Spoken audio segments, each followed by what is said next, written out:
The challenge of the Yukon. On King! On you huskies!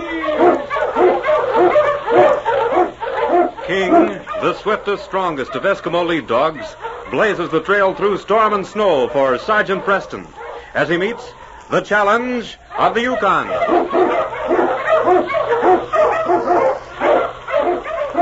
Sergeant Preston was typical of the small band of Northwest Mounted Police who preserved law and order in the Yukon during the gold rush of '98.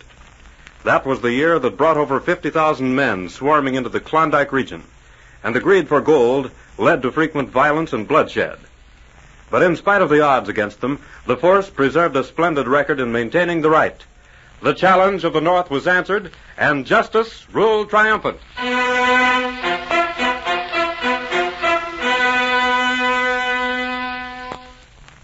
In the light of the moon, the front of the bank at Dobie City seemed quiet and empty. But in the small office at the back of the building, voices were raised in argument. Sitting back in his chair behind a huge desk, the banker, Mac McDermott, watched the man facing him coolly. You better keep a civil tongue in your head, Sam. I got a tongue in my head, all right, and I aim to use it. I ain't saying any more.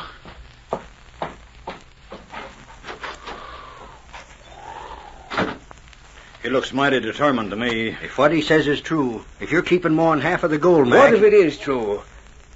Who does the thinking for this outfit? Not any of you. You better start thinking then, because if he gets to the Mountie, it'll be jail for all of us. There's no reason why he should get to anybody, if you see what I mean. Try and stop him. He's mad, hopping mad. If it means going to jail himself, I'd lay money down he'd go through with it just to make sure you get there. And you two are so handy with your guns. You stopped those prospectors, didn't you? How? You mean we should... Yes. And now, before he meets anyone who'll listen to him. As the banker here, I can't take any chances, but nobody will suspect you two.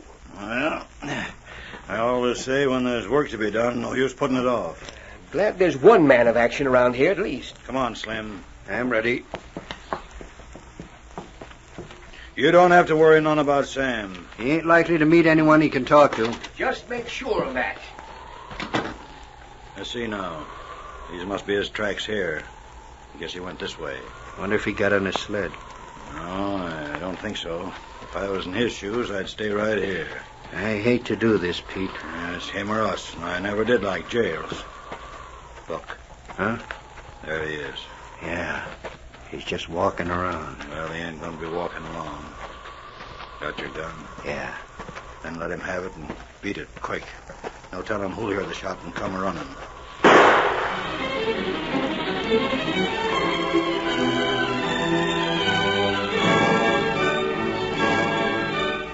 Riding into Dobie City late that night, Sergeant Preston glanced about the darkened settlement. We'll have to go pounding on Town Marshal's door, I guess, King. Unless we make camp on the corner of Main Street. It's quiet. Quiet and peaceful. What is it, King? What's wrong, fella? Maybe we won't have to knock on Tom's door. He'll hear us coming. King.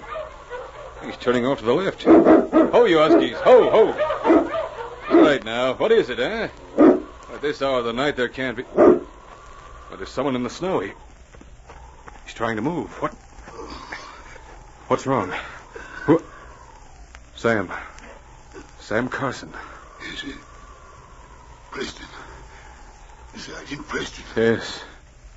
Now, that's a bad wound. We'll have to fix it. No. Ain't no use. I'm done for.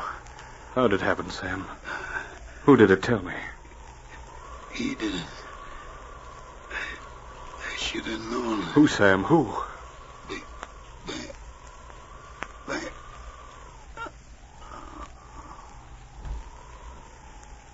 Dead.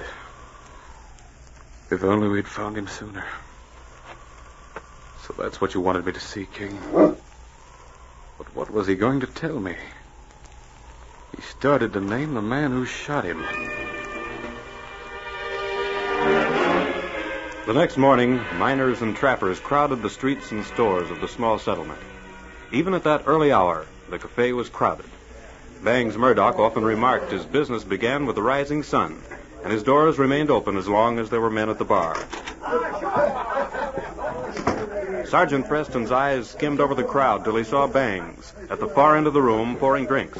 Mike, you know doggone well I can beat you at poker any day in the year, even with my eyes closed. Why in tarnation ain't you ready to put down the cash and back up your boast? Because I swore off gambling to please the...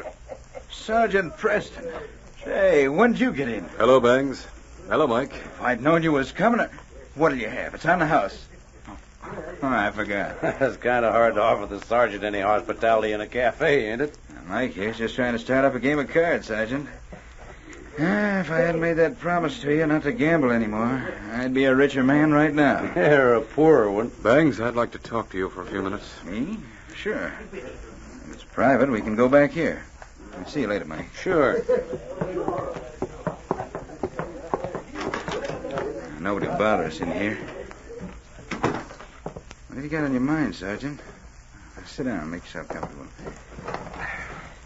Whatever it is, you sure look sour enough about it. What's wrong? Bangs, where were you last night? I was here, like I always am. Till what time? About 2 o'clock, I guess. Then where'd you go? Home. Shorty McLeod and me went over to the hotel. Talked for about an hour, and I went to bed. Look here, Sergeant. You're leading up to something. What is it? Yes, I am leading up to something, Bangs. Sam Carson was murdered last night. Sam? Well, I'll be... Where? Near Olson's place. King and I were riding in. King found him. Must have happened pretty... Hey, now wait a minute, Sergeant. You don't think that... That's why I'm here. What do you mean that's why you're here? I didn't even see him last night. Well, you see, he was pretty far gone when we found him. Too far gone to be able to save. I asked him who shot him. He tried to answer me. And he got this much out. Ban. Then he died before he finished it. Ban? Yes. You'll admit your name isn't a common one. Oh, it's a nickname. Everybody calls me Ban. Well, that's just the point. But I can prove it. I can prove where I was. Sergeant, I might have gambled a lot. I admit I ain't stayed to any straight and narrow path, but ever since I gave you my word that was all over, I ain't turned a card. You've got to believe me. I want to believe you. But I certainly hope you can prove where you were. But look at it this way. Why would I want to kill Sam? He never did nothing to me. He spent a lot of time in the cafe gambling, didn't he? Yes. That ain't reason to kill him, is it? Ban. 3 letters. B-A-N. Not a name beginning that way in the Yukon. Except mine. Except yours. Bernard Randall, Bronson Moore. Even those 2 names are unusual. I came to Dobie City on a slim clue, Bangs. For 2 months, I've been trying to find who's in back of the gold robberies and murders in these parts. You bumped right into another one, eh? Banker Max says if the robberies don't stop, they'll ruin the bank. Yes. Most of the prospectors were on their way to the bank when they were robbed. It's getting so the miners won't bank. Bank. Banker Mac McDermott. I wonder. What's eating you now, Sergeant? No one knows about Sam yet except Tom Marshall and you. Any reason for keeping it quiet? I wanted to talk to you about it first. But if word were to get around that Sam didn't die... But you said he did die. He did. This room, Bangs. Where does that door lead to? Outside. Why? Does anyone use it beside yourself? No, never. Well, lock it up. Keep everyone else out. Yeah, sure. I still don't see You what will. Now, Bangs, listen closely. Here's what I want you to do if you will. Go over to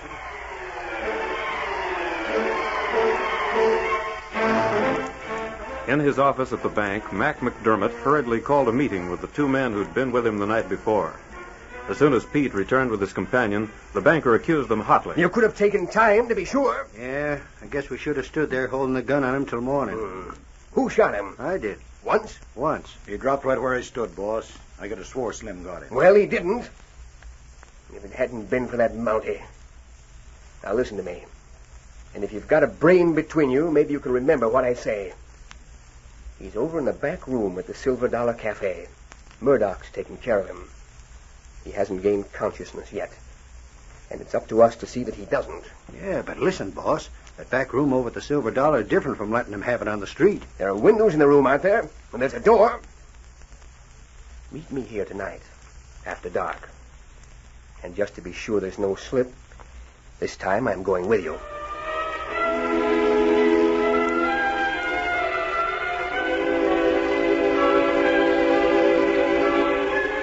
That night, the two men met the banker, and together they set out for the Silver Dollar Cafe. They were sure the raucous laughter and loud voices in the front of the cafe would cover any noise they might make. Streets were deserted, and darkness covered them. There's the cafe ahead. Back of it's all dark. That'll make it easier. First, we'll try the door. If nobody's with him, I ain't hankering to bump into Bangs or the Mountie. If anyone's with him, we'll get him through the window.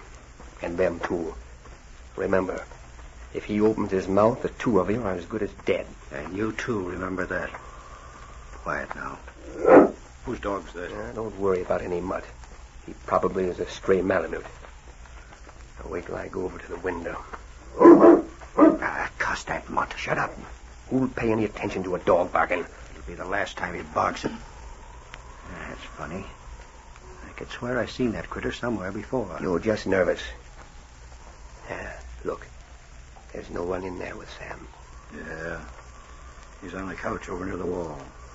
Come on, let's go in and get this over with.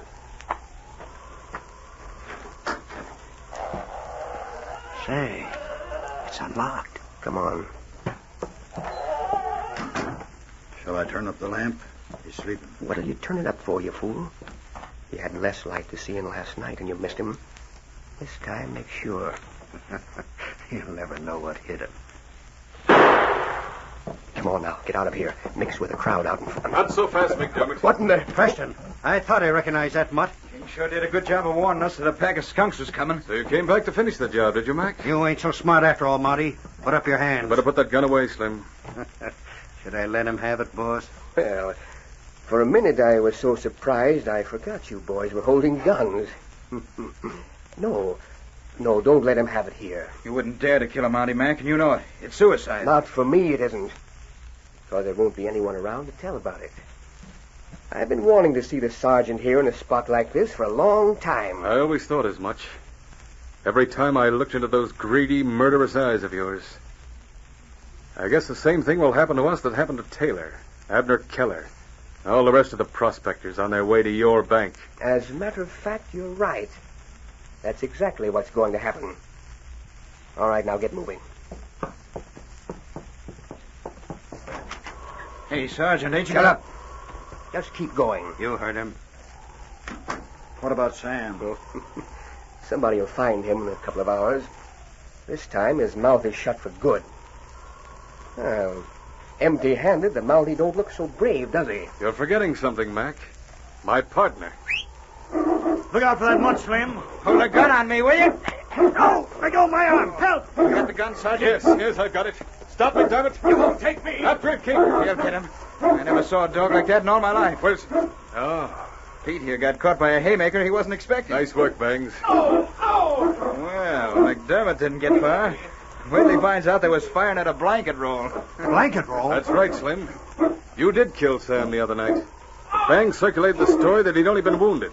You believed it. This one's coming too, Sergeant. On your feet. Come on. Start moving, Slim. You too, Pete. We'll see how King's making out with his partner. Stay away from me. You hear? Good work, King. All right, get in line, McDermott. This parade is headed straight for the jail. Yes, King, thanks to you, another case is closed.